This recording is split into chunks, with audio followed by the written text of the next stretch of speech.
Quero convidá-los a abrir as vossas Bíblias, Evangelho de Mateus, no capítulo 5. Nós vamos dar continuidade ao nosso estudo do Sermão do Monte. Nós vamos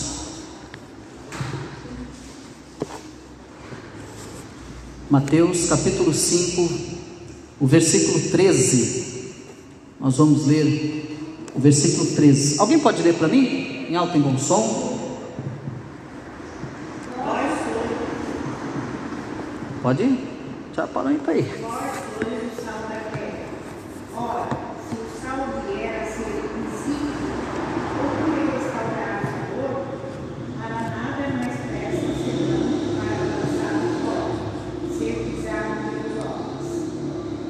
Até aí.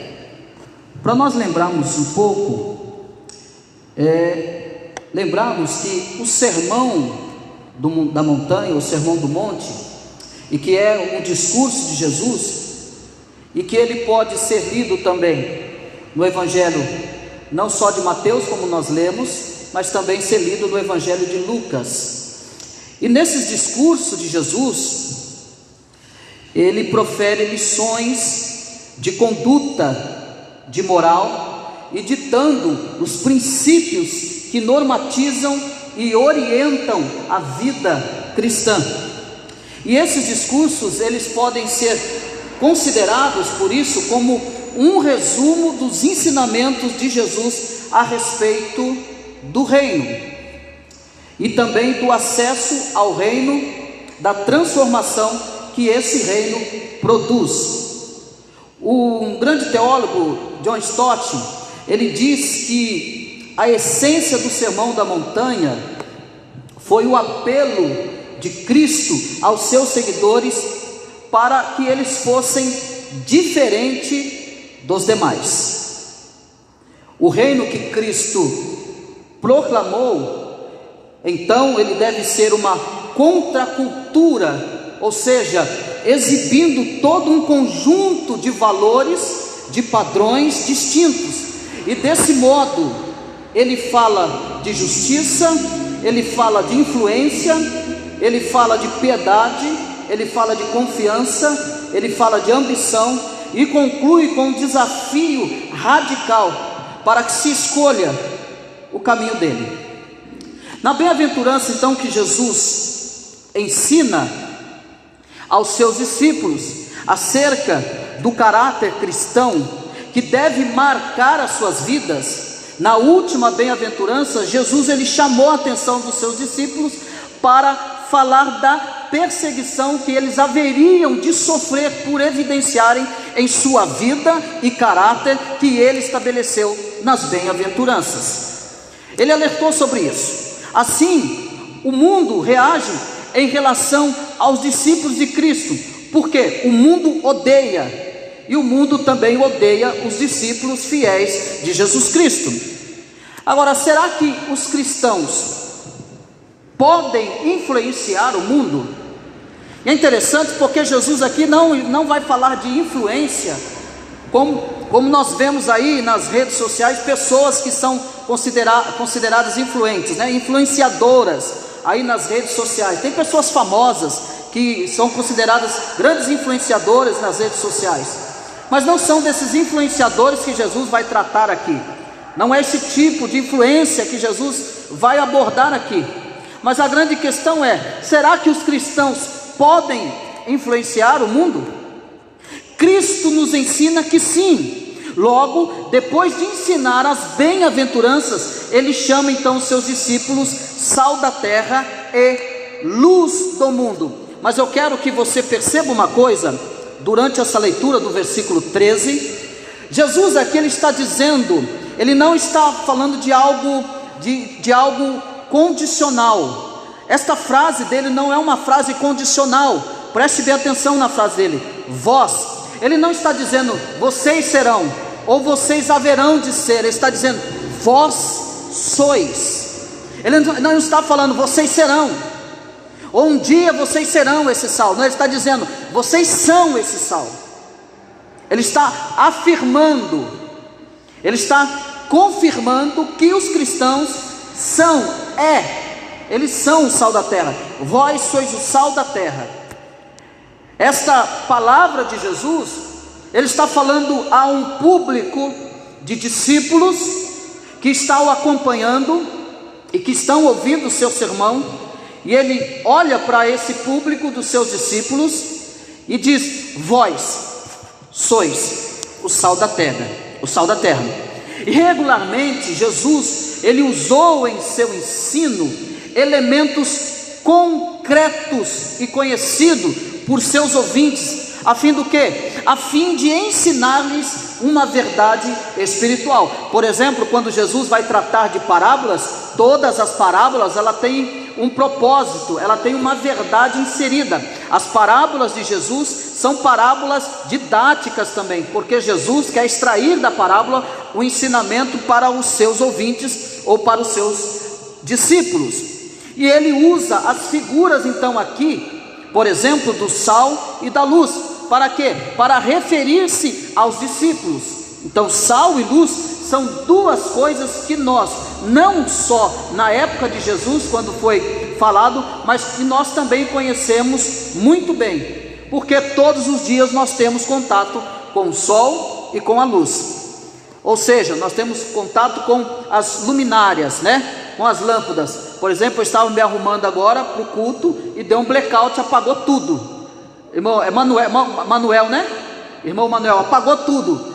E a gente percebe o quanto que a luz faz falta. A gente fica completamente desorientado, perdido, sem noção de espaço, sem noção de perigo. Então você perceba que a luz, ela tem algo, é fundamental na vida do cristão, e Jesus vai usar estas figuras de linguagem, falando do sal e falando da luz, que também, como o sal, que é especialmente e que se faz presente também nos alimentos que nós comemos. Da mesma forma, sal e luz eram duas coisas bem conhecidas pelos primeiros ouvintes de Jesus, e Jesus a usa como uma figura, para o quê? Com um propósito de ensinar aos seus discípulos acerca da manifestação e influência deles no mundo. E nesse estudo do sal, nós vamos nos atentar apenas para a figura do sal. Por que Jesus chama os seus discípulos de sal da terra? De que forma o crente manifesta o caráter cristão sendo o sal da terra? Como eu disse no início, e aqui eu estou dando uma introdução, como eu disse no início, há muitas pessoas influenciadoras, há muitas pessoas que influenciam, ou quer para o mal, ou quer para o bem. Cristo identifica os seus discípulos como o sal da terra. Ele afirma: vós sois. E precisamos saber qual é a função do cristão como sal da terra. E para isso é importante atentarmos para o valor e para a função do sal. Ou seja, o sal, ele é um alimento que tem uma grande utilidade. Ele serve para preservar da corrupção alguns alimentos, por exemplo, a carne, por exemplo, o peixe, especialmente também para dar sabor aos alimentos em que ele é colocado. Alguns países, de famílias que vivem no gelo, e que eles utilizam muito o sal para preservar os seus alimentos, e ficam por meses lá armazenado esse alimento. Agora não me falha a memória o nome desse povo, mas é um povo que vive na neve, e eles matam os seus animais e eles salgam para que esse alimento seja duradouro por longo tempo, para que depois, no momento certo, eles possam se alimentar. Então o sal é de uma grande utilidade. Então ele serve para preservar o alimento, a carne, da corrupção, ou seja, da podridão, e especialmente para dar sabor aos alimentos em que ele é colocado. E ele pode, depois de colocado, não ser mais visto quando entra em contato com os alimentos, porque é facilmente dissolvido o sal. No entanto, a presença do sal é fundamental e influente, pois preserva o alimento que poderia se decompor rapidamente e também dar sabor ao alimento. E estas são as duas principais funções do sal, ou seja, preservar e dar sabor. E além disso, o sal, como elemento químico, pode perder o seu sabor. Ele, como elemento químico, pode tornar-se insípido e assim tornar-se inútil e sem nenhum valor. Agora, qual é a função do cristão como sal da terra? Por que Jesus usa essa figura? Que influência positiva ela pode exercer sendo o sal da terra, o cristão? A grande pergunta que eu faço a vocês: o crente, ele pode perder o seu sabor? Sim ou não? Pode ou não pode? Eu disse que o sal, ele pode perder, por ser um elemento químico, e ele pode perder o seu sabor. Mas o cristão, ele pode perder o seu sabor? Nós vamos ver aqui as seguintes verdades ensinadas aqui por Jesus ao chamar os seus discípulos de sal da terra. E o fato de Jesus chamar os seus discípulos de sal da terra, isso aponta para a corrupção que o mundo se encontrava e que o mundo se encontra nos nossos dias atuais. O crente é chamado então por Cristo de sal da terra. Por quê? Primeira coisa, por que Jesus chama o cristão de sal da terra? Porque ele tem a responsabilidade de transmitir sabor ao mundo. É por isso que Jesus Cristo chama então: vós sois o sal da terra. Para quê?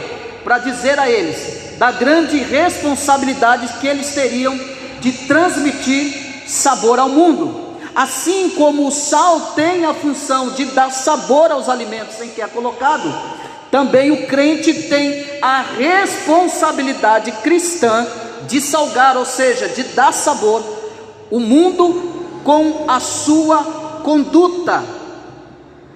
Esta influência que o cristão precisa causar está se referindo a esta figura do sal, que precisa dar sabor, que precisa preservar da corrupção. Então, não só essa responsabilidade de salgar, de dar sabor no mundo com a sua conduta, ele precisa fazer a diferença, ele precisa influenciar de uma maneira que Cristo, que o reino dos céus seja exaltado e glorificado através da vida dele, através da sua influência. Infelizmente nós vemos muitas pessoas que se intitulam cristão e que a sua influência é completamente negativa, é completamente oposta daquilo que ele deveria fazer, daquilo que ele deveria ser. E isso é muito lamentável, porque o nome de Deus é que está em jogo, é a santidade de Deus é que está em jogo. E as pessoas precisam compreender que a nossa responsabilidade como cristão, na figura do sal, é influenciar, é trazer positividade, é trazer sabor, é guardar-nos da corrupção deste mundo. Então é por isso que Jesus usa isso. A nossa vida, ela deve transmitir influência. Mas como nós podemos então transmitir sabor ao mundo com a nossa conduta? Primeiro, se nós temos essa responsabilidade de transmitir isso, de que forma então nós vamos transmitir com a nossa conduta? Primeiro, evidenciando em nossa vida prática o caráter das bem-aventuranças. Eu dava o discipulado ontem aqui, falando que nosso tema no discipulado com as nossas irmãs é: você é um discípulo de Jesus. E eu mostrando a diferença de uma igreja discipuladora e de uma igreja não discipuladora. E uma das verdades de uma igreja que não é discipuladora, ela fica centrada simplesmente na sua teoria ou na sua teologia.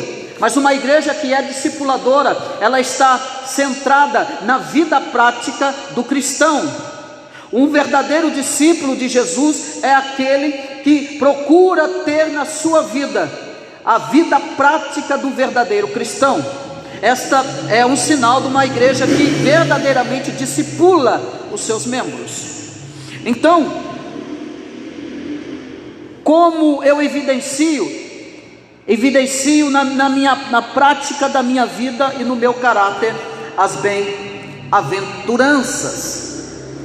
Eu preciso ser moldado com o caráter de Cristo Jesus. Meu irmão, nós seres humanos, nós somos terríveis. A nossa humanidade, a nossa pecaminosidade, nós fomos corrompidos por natureza, e somente a regeneração, somente a transformação de Cristo na nossa vida, para que nós possamos evidenciar uma vida de caráter e uma vida prática de caráter das bem-aventuranças de Cristo Jesus. E nós precisamos, e ele disse, ele deixou bem claro: vós sois o sal da terra. Então nós precisamos evidenciar no nosso caráter e na nossa vida essas bem-aventuranças como sal, influenciar como sal. Agora, por exemplo, manifeste sua tristeza, manifeste o seu ódio pelo pecado, não ria de piadas e músicas sujas, nem se deleite nos programas imorais de televisão que está forrado. Abomine os pecados que parecem ser normais para o mundo. Abominem o homossexualismo, abominem o suborno, abominem a vingança, a prostituição e assim por diante. E você vai perceber que você estará fazendo a diferença. Nem todo mundo vai se agradar com a sua posição, nem todo mundo vai se agradar com a sua postura. O mundo jaz no maligno, e você não terá o braço direito do mundo, você terá o braço direito do ódio do mundo. Haja com mansidão no seu relacionamento com Deus e com o próximo. Faça todas essas coisas, e pode ter certeza que você influenciará muita gente. Muita gente irá querer conhecer esse Cristo, irá querer conhecer essa vida, conhecer essa paz, conhecer esta mansidão, conhecer esse relacionamento com Deus e com o próximo, conhecer esta confiança em Deus na adversidade. Influencie vivendo uma vida sem nenhum desejo de vingança diante das injustiças. Influencie com a disposição para perdoar. Então, como eu vou influenciar as pessoas? Confiando em Deus, sendo manso com os meus relacionamentos, mostrando tristeza e ódio pelo pecado, não rir das piadas e músicas sujas, não se deleitar nos programas imorais de televisão, não abominando os pecados que parecem ser normais para esse mundo, vivendo com confiança em Deus na adversidade, vivendo sem nenhum desejo de vingança diante das injustiças e disposição para perdoar. Então nós, fazendo assim, seremos influenciadores para a glória de Deus, seremos sal da terra para a glória de Deus, seremos aquilo que exatamente Cristo quer que os seus discípulos sejam. O que Jesus está dizendo: vós sois o sal da terra. Como que eu vou praticar? Como que eu vou transmitir esta influência?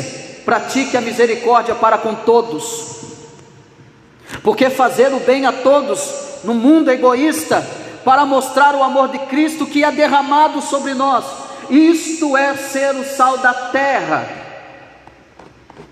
É mostrarmos que é puro, que nós somos puros de coração, por meio da honestidade, por meio da fidelidade. E esta honestidade e esta fidelidade, ela precisa se apresentar não só num casamento, mas também no trabalho.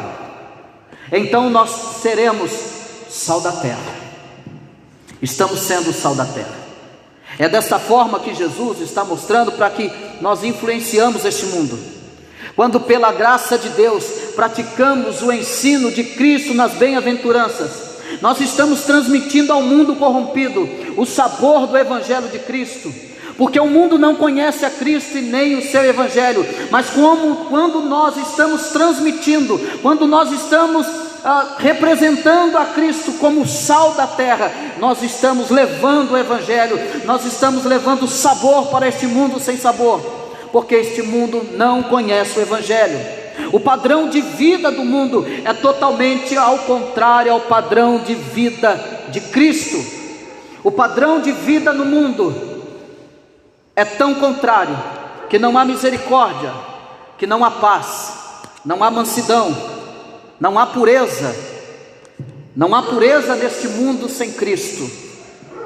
E Jesus está nos apresentando apenas nesse versículo a grande responsabilidade que nós temos como sendo sal da terra. É esse padrão de vida, nós vivemos contra a cultura desse mundo, nós vivemos na contramão desse mundo,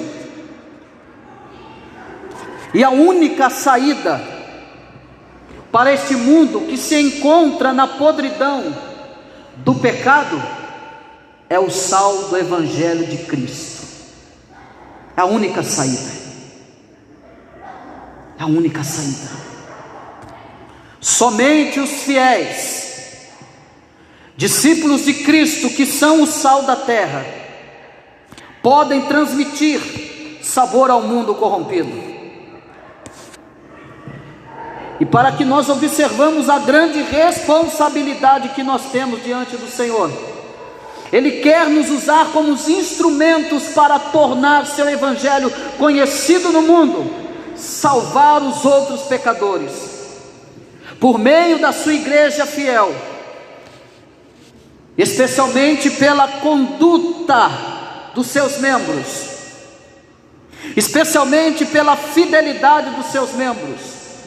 E quando eu digo aqui nesse púlpito que nós não devemos viver um cristianismo irresponsável, eu tenho que viver um cristianismo pensando na minha igreja, pensando em Cristo Jesus. Eu tenho que viver um cristianismo com total responsabilidade. Sabe por quê? Porque as pessoas estão nos olhando, as pessoas estão nos observando, e elas observam a cada passo que nós damos. Então, por meio da sua igreja, e especialmente pela conduta dos seus membros, o Senhor está chamando pecadores do mundo corrompido para desfrutar das bênçãos do seu reino. E que Deus nos ajude a transmitir o sabor do Evangelho de Cristo com a nossa conduta, para a glória do seu nome e o crescimento do seu reino, o crescimento da sua igreja. Que o Senhor nos ajude e tenha misericórdia de nós, que Ele nos molde a cada dia, que Ele nos transforme a cada dia, que o Espírito Santo nos convença a cada dia do pecado e da justiça, do juízo, que o Espírito Santo continue nos convencendo que somos pecadores e que precisamos ser a cada dia melhores, e sabemos que há um caminho, há uma porta, é a graça de Jesus nos dá condições de cada dia sermos melhores. Então não sejamos negligentes quanto a isso, não brinquemos com a graça.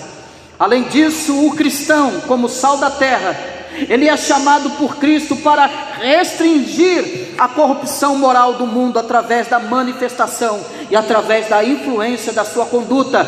Se o sal tem as suas propriedades, e uma das suas propriedades é dar sabor, a outra propriedade também é guardar e livrar da corrupção moral através da manifestação e influência da nossa conduta.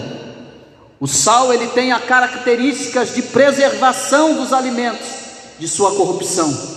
Da mesma forma, a conduta cristã é útil para refrear a corrupção do mundo. Meu irmão, nós como sal, nós somos útil para refrear toda a imoralidade que nos cerca.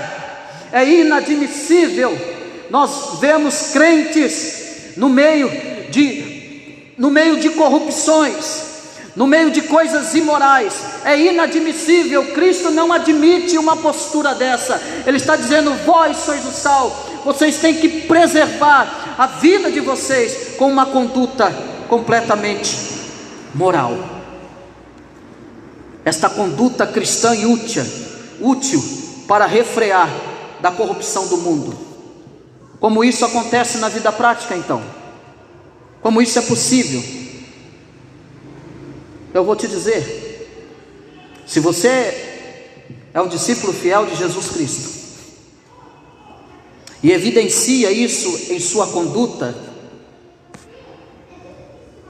porque o nosso cristianismo, o que vai valer depois daqui, é depois desse culto, é depois de domingo, é depois de terça-feira da oração. A tua oração vai valer se você orou, de fato, é depois que você termina a oração e vai continuar a sua vida. De que forma isso acontece na vida prática? Se somos discípulos fiéis de Jesus Cristo, então nós devemos evidenciar isso em nossa conduta diante dos nossos parentes.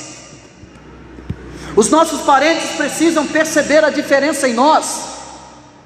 Eles precisam perceber a influência que nós causamos.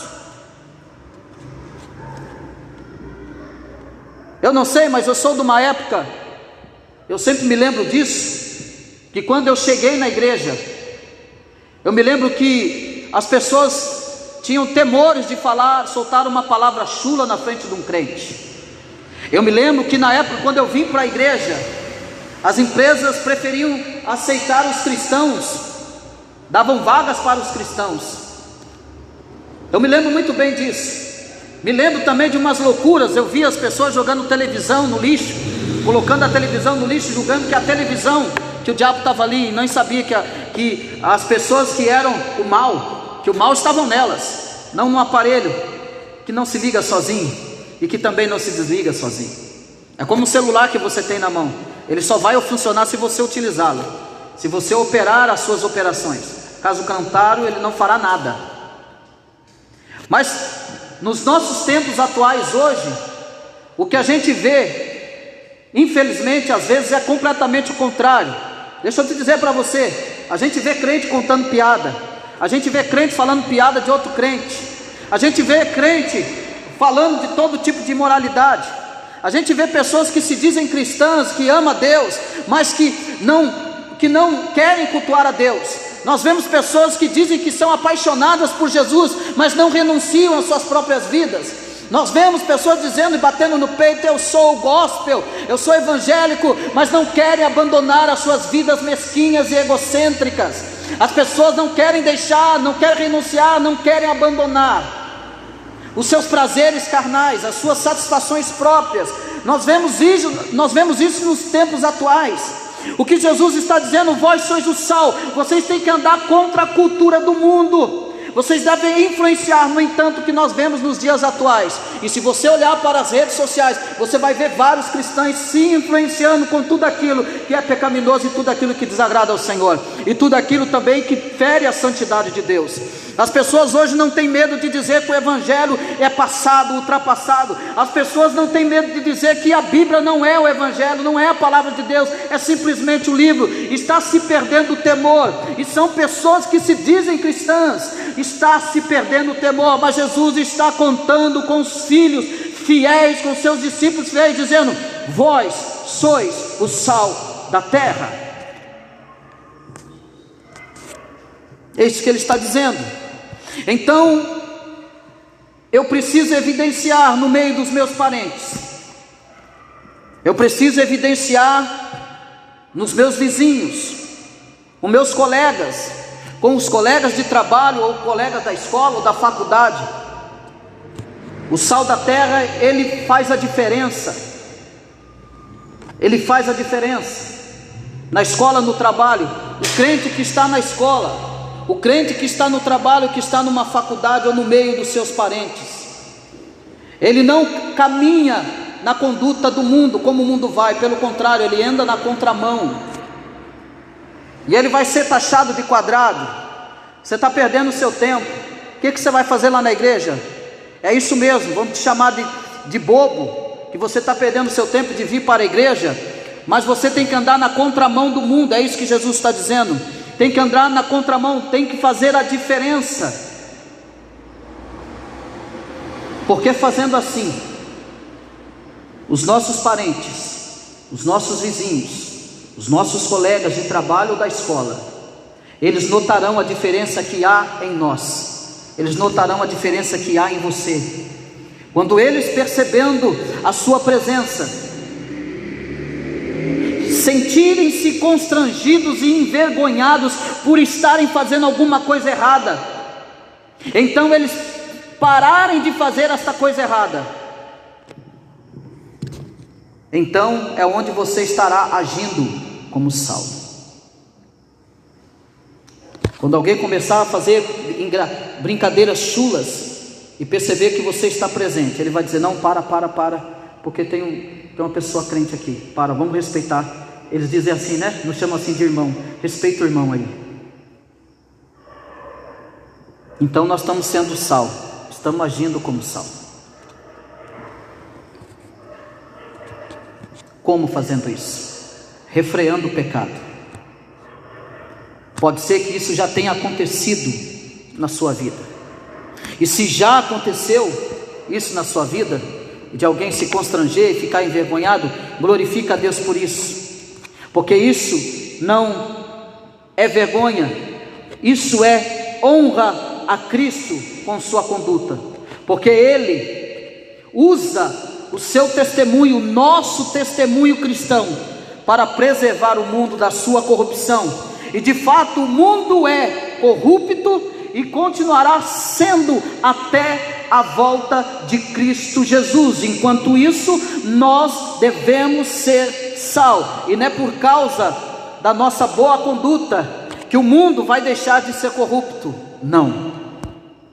Porém o mundo seria muito pior sem a presença influenciadora dos crentes fiéis, através de suas orações e através de sua conduta. Então nós temos que continuar sendo influenciadores. O Senhor nos chama a agir positivamente como o sal da terra, e ao mesmo tempo Ele nos faz uma advertência necessária para nós não nos tornarmos crentes insípidos.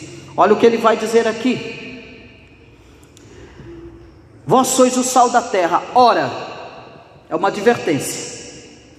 Se o sal vier a ser insípido, como lhe restaurar o sabor?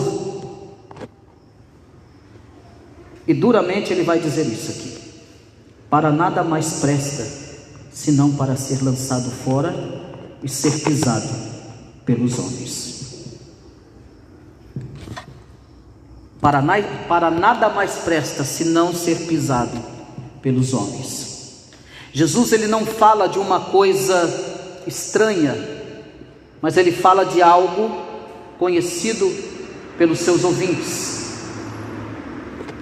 Havia muito sal nas lagoas e rochas próximo ao Mar Morto, e este sal, ele podia perder o seu sabor, quando outras substâncias estranhas se misturavam a ele. E uma vez sem sabor este sal, ele não tinha nenhuma utilidade. Ou seja, o sal insípido era jogado fora e pisado pelos homens. O sal havia perdido o seu sabor na vida religiosa também daqueles dias. Falando dos escribas e fariseus, muitos filhos do reino seriam lançados fora. E isso serve também de advertência para nós. Abra comigo lá em Mateus capítulo 8, o versículo 12.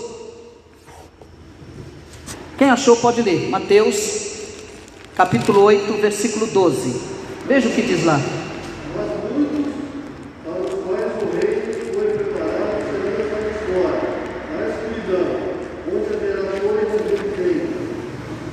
serão lançados fora, onde haverá choro e ranger de dentes.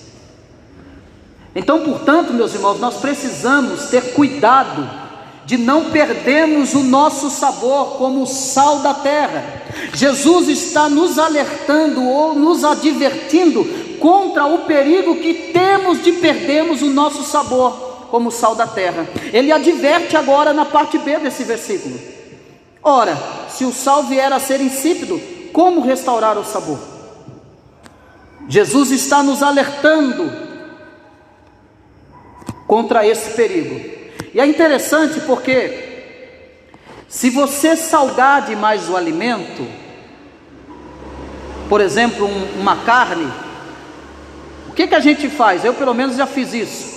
A gente dá uma lavada na carne. Quem que já fez isso? Lavou a carne, levanta a mão, lavou a carne porque salgou demais. Tá, mas e aí, me fala uma coisa: a carne vai ficar com o mesmo sabor? Ela vai ter o mesmo sabor? Vai ficar meio esquisito, não vai? Depois que você colocar sal, ela vai ficar meio esquisita. Ela não fica do mesmo jeito. Então, se você salga demais, você estraga. E se você não usa o sal adequadamente, também estraga. Mas será que o crente pode perder o seu sabor? É a pergunta novamente. Sim ou não? Olha o que nós lemos aqui em Mateus 8:12. Sim ou não? Diga sim, com convicção. Sim. Ele pode sim, e é muito triste quando isso acontece. Ele pode perder o seu sabor. E é lamentável, por quê? É lamentável quando um cristão que é chamado para ser sal torna-se insípido. E isso acontece quando ele mesmo, tendo o nome de cristão, se comporta como não cristão, ou seja, quando ele não mantém a pureza do sal, mas se deixa influenciar pelas coisas mundanas. Será que eu estou contando história aqui ou isso acontece? Acontece. Por exemplo, e aí a gente pode falar de uma que não foi uma regeneração verdadeira. Chega final de ano. Ah, meu irmão, o que tem de crente que enche a cara? Estou falando sério, está sendo gravado aqui. E quem escutar, escute bem isso aqui que eu estou dizendo. Carnaval, então, o que tem de crente que se usa o termo, se desvia, né?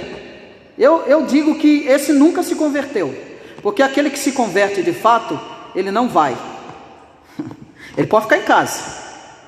Ele pode ficar em casa, ele pode não ir para a igreja, ele teve alguma frustração, alguma decepção, mas o eleito, o salvo, irmão Cristo, você está dizendo que ele pode ficar em casa e se afastar da igreja por um tempo? Pode, e deixa ele lá, porque Cristo vai tratar com ele lá. Mas ele não vai para o mundo, ele não vai para a vida pecaminosa, ele não vai para a imoralidade, ele permanece na sua casa, do seu jeito, servindo a Deus ali, até que o Senhor o restaure e o levante e o coloque de pé novamente. Maneide. No caso, se o cristão pode perder o sal, eu creio, assim, pelo que é, né? Quem perde o sal é aquele que não é de verdade, porque o escolhido acho que não vai poder perder o sal. Pode perder devido ao seu comportamento e à sua conduta. Pode. Porque ele pode ser influência positiva ou influência negativa.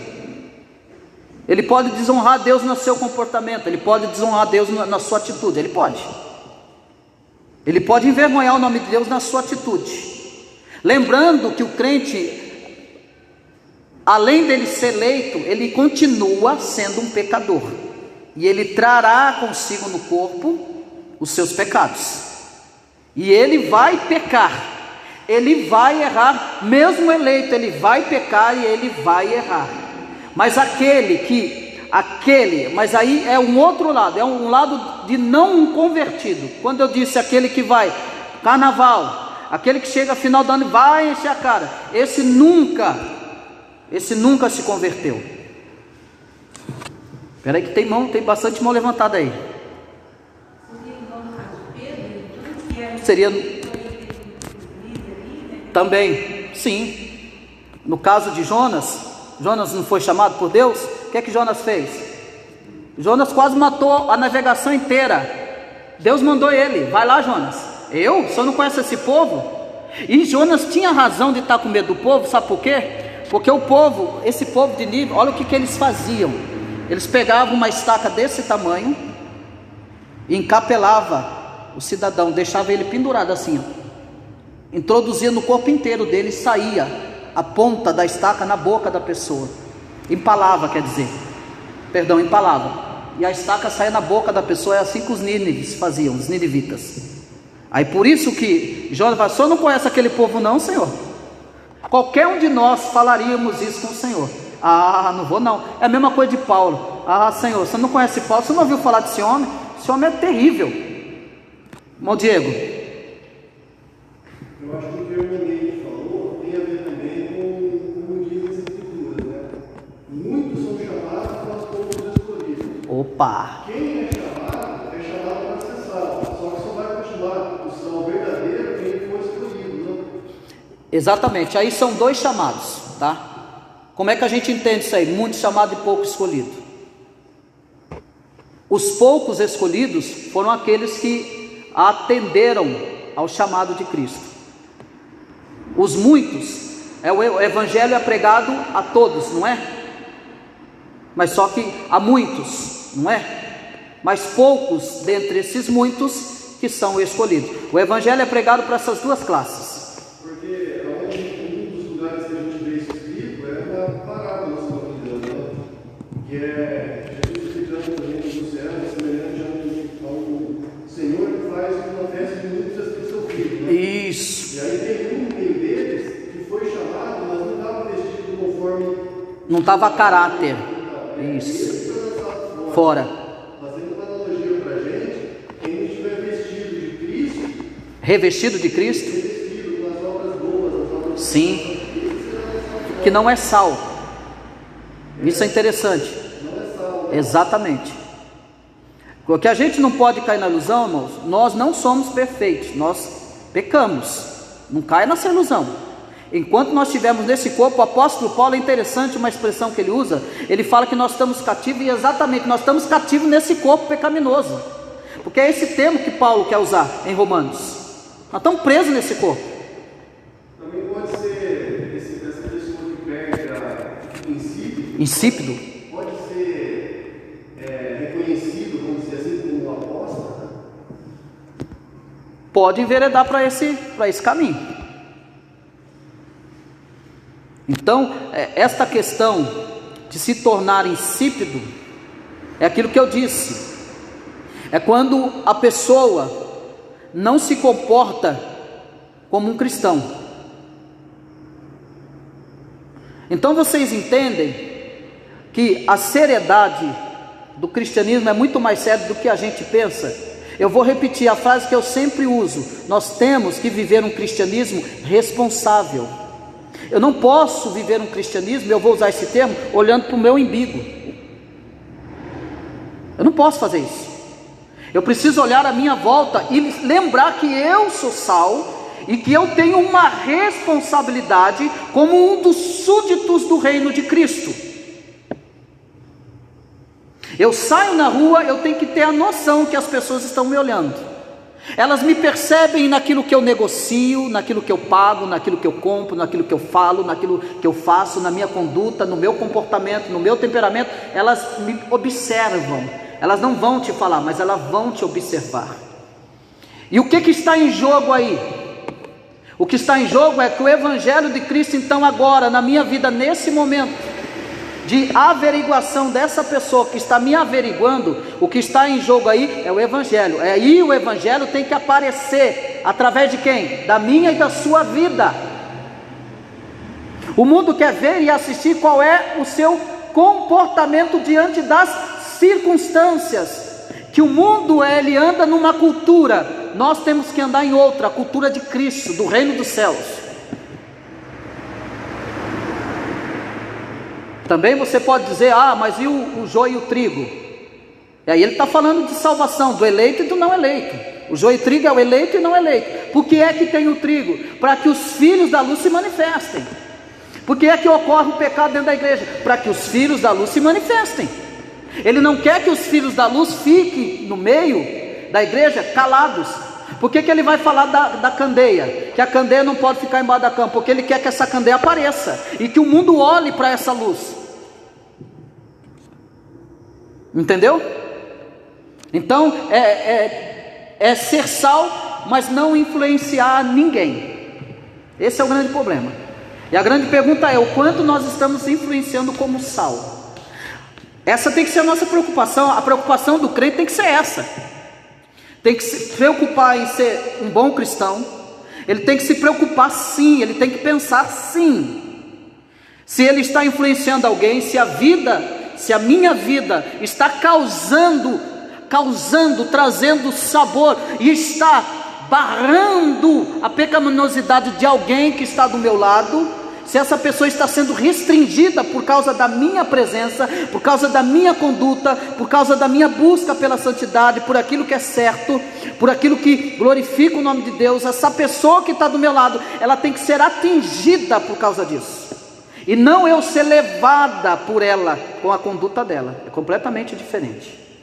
Isso vale para os jovenzinhos que estão aqui, inclusive meus filhos, e os jovenzinhos que estão aqui, quando retornarem para a escola, eles não devem ser influenciados, eles têm que influenciar, e não ter vergonha de dizer: eu sou um cristão.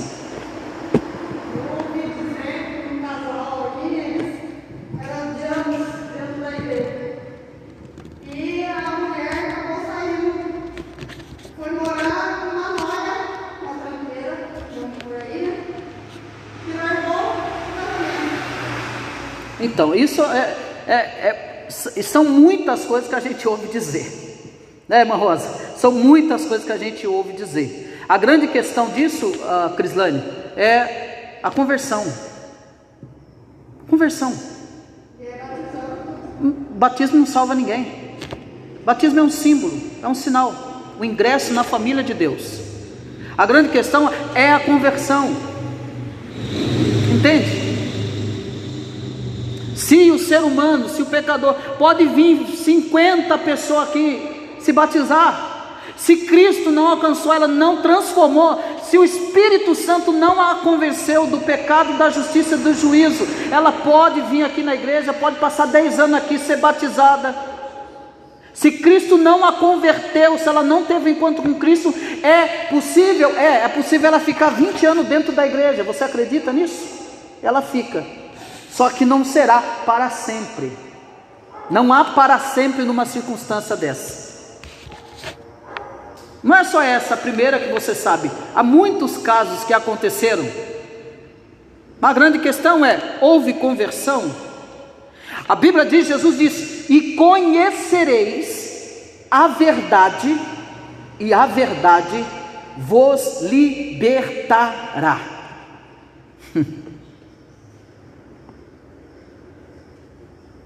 Se Cristo verdadeiramente te libertar, verdadeiramente sereis livres. Irmã Rosa, pode, só tira a máscara para eu poder te entender melhor. Me chamou a atenção aqui. Ele está falando como discípulo a nós. Sim, sim. Vós sois o sal da terra. Ora, se o sal vier da cerveja, como alimentará o sabor? Então compete a nós, né, cuidar desse cuidado. Exato. Não perdemos esse sabor. Isso mesmo. A Bíblia não está ensinando como, mas nós podemos, né, ter o quê? Lançado. Exatamente, lançado fora. Isso subentende tomar cuidado com a nossa vida mesmo, porque pode ser lançado fora. Então, esse é o grande desafio, é o desafio de ser sal. E eu choro por dentro, porque as pessoas, a vontade da gente é abrir a cabeça, que as pessoas entenderam o que é conversão, porque hoje se banalizou a conversão, né? Se banalizou, todo mundo todo mundo é crente, é festa, né? Mas aí no seu dia a dia, é aí que, como se diz o termo, vai na hora de bater a peneira, né, irmão Manuel? Na hora de bater a peneira que a gente vai ver quem fica. Dentro da igreja. Pode ser que eu esteja errado, mas aqui dentro da igreja é fácil ser crente aqui dentro. Porque aqui dentro às vezes eu não vou demonstrar o meu temperamento, o meu jeito, o que eu falo, o que eu faço, o que eu deixo de fazer. É muito fácil. Exatamente, lá é o desafio. Lá é o nosso maior desafio. Agora, quando nós damos lugar ao pecado em nossa vida, quando nós deixamos de obedecer aos seus mandamentos, nossa vida se torna insípida. É bem para nós isso mesmo, é para os crentes. Olha, eu sendo cristão, tendo uma má conduta. Responda para mim, irmão, tem crente que tem má conduta, sim ou não? Tem crente que dá mau testemunho, sim ou não? Sim, é isso que Jesus está falando aqui. Mas eu tenho que fazer isso? Não, eu tenho que tomar o quê? Cuidado. Ora, se o sal vier a ser insípido, como lhe restaurar o sabor? Como? Então, sem sabor, se torna uma vida inútil e tola e não digna do nosso chamado para ser cristão. E o resultado de uma vida assim, ele não provoca nenhuma influência positiva no mundo. Talvez você já cansou de ouvir, eu também já. Ser crente que nem fulano de tal, eu não quero não. Talvez também você já ouviu essas frases. Ir para aquela igreja que aquele fulano vai, eu também não vou não. Perceba como o mundo ele iguala todo mundo. Eu não quero nem saber se o Diego não é, se a Sueli não é, se a Crislane não é. Ele iguala todo mundo. O mundo iguala, por causa de iguala a igreja toda. Então a igreja toda não é boa. Pelo contrário, traz desonra ao nome de Cristo por causa da nossa má conduta e faz de nós crentes infiéis. É Jesus chamando para a responsabilidade da nossa conduta cristã. E quando nos misturamos com o mundo e nos tornamos parecidos com ele, nós perdemos o nosso sabor e também o poder de influenciar o mundo com o evangelho de Cristo. Por quê? Porque se eu tenho uma má conduta, que autoridade eu terei para pregar o evangelho? Se eu dou risada de piadas imorais, que autoridade eu terei de falar de santidade? Se eu sou infiel com a minha esposa, que autoridade eu terei de falar de fidelidade?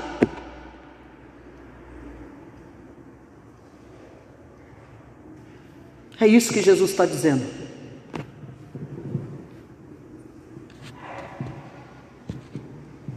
Quando nós misturamos, nós perdemos então o sabor de influenciar. E não é isso que Jesus quer para os seus discípulos e para nós. Que Deus nos livre disso. Que a nossa vida traga ao mundo o sabor vivificante de Cristo. Porque este é o nosso chamado. Vós sois o sal da terra. Amém, meus irmãos? Nós vamos